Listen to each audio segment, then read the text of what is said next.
മറ്റ് ജില്ലകളേക്കാൾ പാലക്കാട് ജില്ലയിൽ എപ്പോഴും എന്തുകൊണ്ടാണ് ഈ ചൂട് കണ്ടമാനം വരുന്നതെന്ന് വെച്ച് കഴിഞ്ഞാൽ ഇവിടെ തോട്ടങ്ങളായിട്ടില്ല, പാടശേഖരങ്ങളാണ് കൂടുതൽ.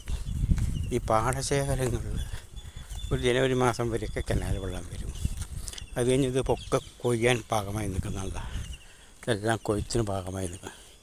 ഇതെല്ലാം കൊയ്ത്ത് കഴിഞ്ഞ് കഴിഞ്ഞാൽ പിന്നെ അതിങ്ങനെ ഒറ്റപ്പെട്ടും തണലൊന്നുമില്ലാതെ കിടക്കുന്നതാണ്.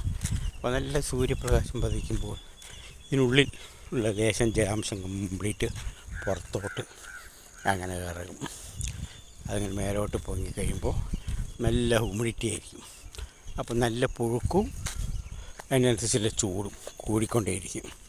അത് 2 ദിവസം കൊണ്ട് കംപ്ലീറ്റ് ഞങ്ങൾ വരണ്ട് പോകും. വരണ്ട് കഴിഞ്ഞാൽ പിന്നെ നല്ല ചൂട് തന്നെയാണ്.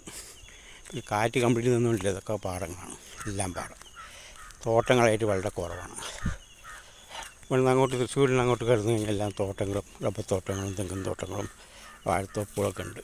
ഇവിടെ അത് പൊതുവെ കുറവാണ്. അതുകൊണ്ടാണ് ഈ അമിതമായ ചൂട് പാലക്കാട് ജില്ലയിൽ അനുഭവപ്പെടുന്നത്.